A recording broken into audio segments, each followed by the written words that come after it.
Olá, bem-vindos ao primeiro Chimitória do canal, primeiro vídeo do canal. E hoje a gente vai falar sobre a revolta da vacina.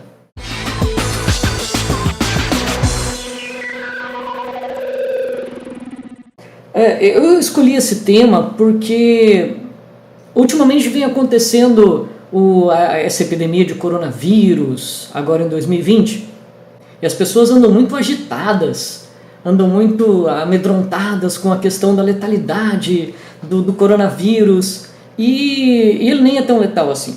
A gente está falando de uma doença aí, que é o coronavírus, que matou em torno de umas 3 mil pessoas nos últimos 3 meses. Não que isso justifique a gente relaxar com doença, é sempre bom a gente cuidar de epidemia, mas também é legal a gente colocar algumas coisas em perspectiva, né? Por exemplo, assim, a tuberculose no mundo hoje mata em torno de 1,5 milhão de pessoas ao ano. E a gente não vê tanta campanha assim, né, para a questão de prevenção de tuberculose. A AIDS sozinha no mundo mata 770 mil pessoas por ano, e segundo dados de 2018. E o que acontece é muito preocupante, porque as pessoas ouvem falar do coronavírus e ficam super apavoradas e começam a lavar as mãos com álcool gel e tomar uma série de medidas, e isso é excelente, mas não usam preservativo, né, que a AIDS é uma doença que mata muito mais. Mas enfim, há outras doenças com um grau de letalidade muito maior, como por exemplo a gripe comum, a malária, etc. Mas enfim, esse não é o tema de hoje. O tema de hoje é a revolta da vacina. Eu escolhi esse tema porque ele tem muito a ver com o que está acontecendo hoje e ajuda a gente a entender como as pessoas acabaram reagindo a esse tipo de epidemia nessa época. Porque a gente está passando por uma situação, digamos, semelhante. Enfim, as doenças principais que aconteciam durante essa revolta da vacina no Rio de Janeiro eram a varíola, que tinha uma capacidade de letalidade de 30% mais ou menos entre os infectados. E aí eu volto a fazer um paralelo com o coronavírus, que a taxa de letalidade é de 3%. Ou seja, o coronavírus tem um potencial de letalidade 10 vezes menor do que a varíola. Então a gente está falando sobre uma campanha de vacinação no Rio de Janeiro que tentava lidar com uma doença que era muito mais letal. Hoje, felizmente, graças às campanhas de vacinação, pelo mundo todo também, a varíola apresenta-se extinta no mundo. Mas além da varíola, que foi a principal aí dessa questão da revolta da vacina, havia também outras doenças bastante preocupantes no Rio de Janeiro, que eram a febre amarela e a peste bubônica. Peste bubônica é a chamada peste negra, aquela peste que vinha da pulga do rato, na época da Idade Média. Né? Ou seja, tinha algo de medieval no Rio de Janeiro do começo do século XX. E por que revolta? Né? Por que as pessoas vão se revoltar contra uma vacinação? Porque se vacina é uma coisa boa. A gente precisa entender que, se mesmo hoje no século XXI tem gente que é contra a vacinação, tem gente que acha que tem uma campanha, um projeto do governo para matar as pessoas, para deixá-las mais frágeis contra certas doenças, imagina, se hoje a gente tem tanta capacidade de informação, tanto acesso, e a gente ainda encontra algumas pessoas com esse tipo de mentalidade, você imagina naquela época. Mas não é só isso. Não é só a desinformação. Era também uns antecedentes que rolavam ali. Por exemplo, Rio de Janeiro passava por um problema muito grave, que não era apenas de saúde pública. Havia também um problema de ordem urbana. A cidade em si precisava ser modernizada e as duas coisas vinham juntas.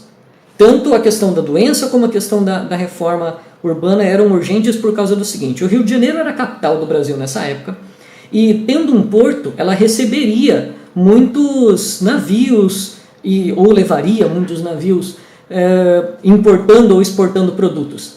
Então, a capacidade de recepção ou de exportação desses produtos era prejudicado justamente por uma questão urbana, porque os caminhos na cidade do Rio de Janeiro eram muito tortuosos, eram de difícil acesso, porque não tinha sido uma cidade planejada ainda. Então havia essa questão urbana. E a outra é que muitas pessoas tinham receio de vir para o Rio de Janeiro por causa dessas crises de doenças que estavam se espalhando por aí. Eles chamavam de o túmulo dos estrangeiros. As pessoas naquela época tinham medo de vir para cá por causa das doenças, hoje a gente tem medo de ir para lá por causa de bala perdida. Mas enfim, Esse tipo de coisa atrasava a economia nacional como um todo, atrasava o desenvolvimento industrial, então era economicamente necessário, urgente, que se fizesse alguma coisa nesses dois sentidos, reurbanização e vacinação. A reforma urbana veio primeiro. Veio primeiro com uma campanha chamada de Bota Abaixo. Nessa reforma urbana de Bota Abaixo, que foi feita bem de cima para baixo mesmo, bem de maneira autoritária, eles demoliram cerca de 600 prédios numa avenida chamada de Avenida Central, no Rio de Janeiro, que hoje tem outro nome.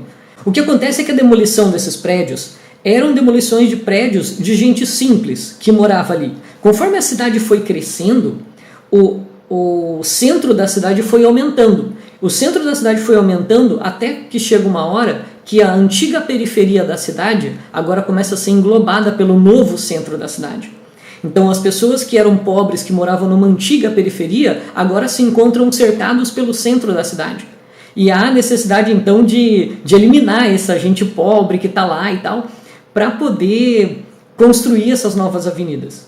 Então o que acontece é que algumas pessoas acabaram chegando em casa, saíram para trabalhar e chegavam em casa e encontravam os seus prédios interditados ou às vezes até derrubados. E aí foi feita essa urbanização forçada e o que aconteceu com essas pessoas? Bom, elas foram abandonadas, né? Não havia um plano um plano humano, humanitário, de defesa civil para que essas pessoas fossem realojadas, realocadas em outro lugar. Não, elas simplesmente foram expulsas, porque ninguém ligava para elas. Não muito tempo depois, vai haver então os esforços para conter a questão das doenças, especialmente a varíola, que era de contágio ali entre as pessoas mais simples, que também era a questão da peste bubônica, que também é ligada com higiene, com a falta de higiene, enfim. Então é claro que esse pessoal era mais alvo desse tipo de doença. E nessa segunda etapa, a vacinação foi feita da mesma forma que antes, na reforma urbana, foi feita de maneira autoritária, com pessoas entrando casa dentro, com sanitaristas, né? E às vezes até acompanhados de força policial, entravam nas casas das pessoas e vacinavam elas à força, para que se contivesse a varíola. A gente pode até dizer, poxa, mas vacinação é uma coisa boa. É uma coisa boa. Só que essas pessoas que estão sendo vacinadas à força agora, não muito tempo depois, estavam sendo expulsas das suas casas lá no centro.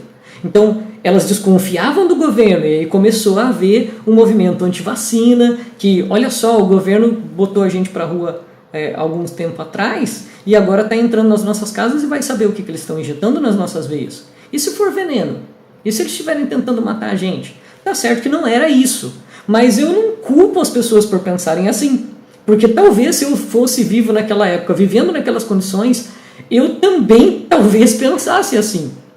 Porque aquelas pessoas não confiavam no governo e tinham motivo para tanto. Quem era o sanitarista principal do Rodrigues Alves, que era o presidente nessa época, era um homem chamado Oswaldo Cruz. O Oswaldo Cruz é que teve toda essa ideia da vacinação.